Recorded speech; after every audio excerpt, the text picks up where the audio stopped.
नोंथांमोनखौ आं धन्यबाद होदों जोंनि जेसेबांबो बाहाय चेनेलनि नोंथांमोनखौ आङो आंनि गोसो सिंनिफ्राय बरायग्रोयो। प्रथमावनो जाहैबाय हेल्थनि माने बाहाय जों मेडिसिन इउज खालामनाय जाया, बेखौ निउर'थेरापि होननानै बुङो, जायखौ माने जोंनि आसामाव इसेबां दाबो फेमास नङा आरो बुंनो थाङोबा। उइदाउट मेडिसिनै जोङो माखासे बेमारफोरखौहाय थिग खालामो, जेरै सिं सानाय थाबाय, सिनस्रि सानाय थाबाय, ओमफ्राय सोरहाबा ओरैनो सार्भाइकेल स्पन्डिलाइटिस थाबाय, गोदनानि सानाय जायखौ बुङो, आखाइनि सानाय बा जरा जरा सानाय, बेफोरखौ जोङो माने उइदाउट मेडिसिनै माखासे जोंनि फर्मुलाजों जों बेखौ थिग खालामनाय जायो आरो।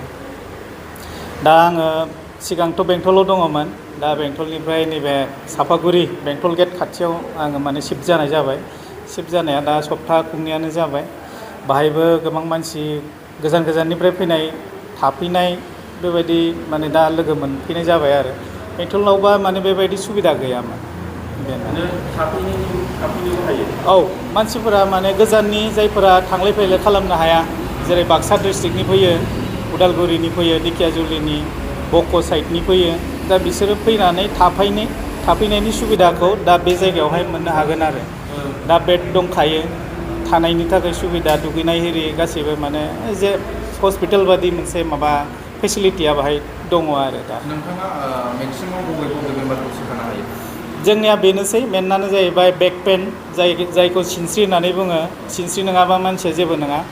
सिनस्रि थाबाय, सार्भाइकेल थाबाय, ओमफ्राय बेबायदिनो सार्भाइकेला स्पन्डिलाइटिस आरो माइग्रेन थाबाय, बाहाय खर' सानाय जायखौ दाखा दाखा सानाय होननानै बुङो ना, गोबाव समनिफ्रायनो बेफोरबायदि बेमारखौ जोङो उइदाउट मेडिसिनैहाय फाहामनाय जायो आरो। सानबेसेसो लायो ट्रिटमेन्टआव? बेयाव ट्रिटमेन्टआ माने बिनि फुरानाखौ नायनानै जोङो माबा खालामनाय जायो, जेरै जागोदान मास मोनसेसोल' जादों बा मास मोननैसोल' जादों, बे गुसुं समनि गेजेरावनो हामनायखौ मोनो। जायफोरहा ओरैनो गोबाव बोसोर जाबाय, जेरै 5 बोसोर 10 बोसोर, बिनि ट्रिटमेन्टआबो एसे गोलाव जायो। बिनिखायनो माने दा थानायनिबो माखासे सुबिदाखौ आङो होनो माबा खालामबाय आरो। जायफोर माने नायजानो फैनाय बेमार नायजानाय बिथांमोननि जिखुनु फिसार बेसेबांसो नोंथाङा जेनेबा गोबावजों आरो सर्ट टाइमाव जोबनायजों माबायदि जायो डिफारेन्सआ फिसनिया? दा फिसनि बेलायाव ओरैबायदि माखासे कनसेसन दङ, जायफोरा माने फैनानै थाफैगोन बिसोरनि थाखाय कनसेसन दङ, माने खम खालामनाय जायो।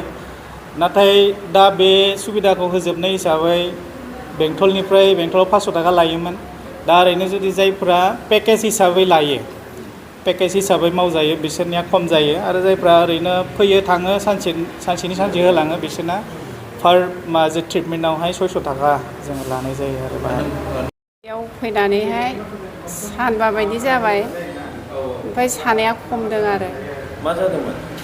लोरिदोंमोन, लोरिनानैहाय माने ओरै डक्टरनियाव लांबाबो जाया। ओमफ्राय दा पाटनाव थांनानै साबसिन जानानै दङमोन आरो। ओमफ्राय बेखौ लाबाय थानांगौ होनबाय नालाय, दा सानबाल' जादों। दा बेवहाय फैनानै औ, सानबा जाबाय। ओमफ्राय एसे मोजां मोनो, ओमफ्राय एसे साबसिनै बिदि जागासिनो दं आरो, माने सानबाल' जादों नालाय। औ, दङ, लाबाय थानांगौ।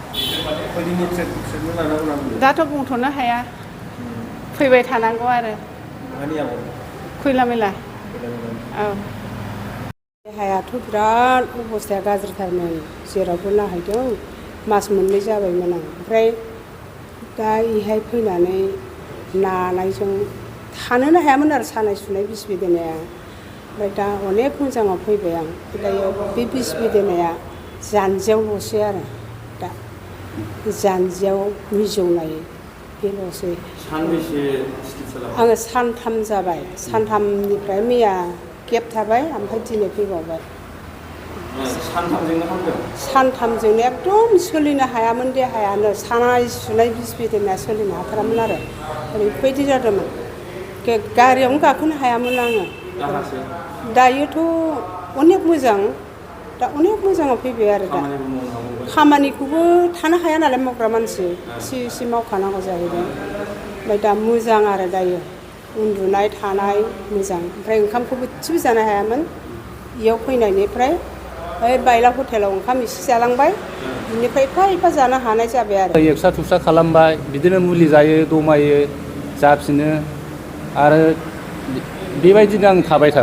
ओमफ्राय नै दाख्लै मथे जुन जुलाइनिफ्राय आंनाव दैज्लांनि एसे खामानि मावनानै खोथिया बाननाय मानाय मावनानै आङो बेन्ड जासिनदों माने ओरै फैफिननो हाला ओरै खायलेङै थाबाय आगसिथिं ओमफ्राय आङो सिन्था खालामबाय न'आवबो जों रायज्लायनानै नैबे बङाइगाव आगरालायाव आङो ट्रिटमेन्ट लाफैफिनबाय ओमफ्राय सिगाङाव जा एक्सट्रा खालामदों बेबो बे एखेयैनो ओंखारबाय थायो ओमफ्राय आङो बे आगराला सारजों रायज्लायबाय बेखौ मा खालामबा मोजां जागोन होनबा नोङो मुलि जाबाय था मुलि जाबानो बे बुस्थुआ थांगोन आरो एक्सारसाइस खालाम होनबाय आं एक्सारसाइसआ खालामबाय बिसोरथ' मिडियाम खिथाहराना माबायदि खालामनांगौ मानांगौ ओमफ्राय नै दा आंबो एखमबा 1 घन्टा 2 घन्टा एक्सारसाइस खालामनायाव अभार जालांबाय सानाया बेनिफ्राय बेन्ड ओमफ्राय उनाव नैबेहाय बेंटलाव बिदिनो जोंनि माबा दंमोन आमाइ बे आमाइया थांदों बेजोंनो नाजाफैदोंमोन बे आंनो खबर होबाय गोबां मानसियानो हामदों आरो नोंथ' सेंग्रासो नों खस्थ' खालामनो हागोन नोङो नैबे नाम्बारखौ लानानै कल खालामनानै बेनाव नाजाहैदो दा आङो नाजानानै सानब्रैजोंनो आङो एसे प्रुफ मोनदों दामाने आगसिथिं देबलांनाया माने फैफिनगासिनो बिराद मोजां मोनदों आं दा निस्सय आङो मथा मथि हामगोननायखौ आं लाबाय दा सानबेसे जाफैखो होनदोंमोन आं सानब्रै औ दिनैजों सानब्रै सानसे लाबोगोन बायदि आंनि साननायाव बिदिनो 20 दिनसोआ आङो फैनांगोन बायदि मोनदां माने बिराद मोजां जाबाय औ आवगायनिफ्राय बिराद मोजां जाबाय सानायाबो बिराद खमसै माने दा एसे गुसु जाबाय नालाय बे गुसुजों फुङाव बांसिन सायो एसे आरो देहाया माने गुदुं जालाङोबा खम जालाङो मिजिंनाय गैला माने मिजिंनायाव बिदिनो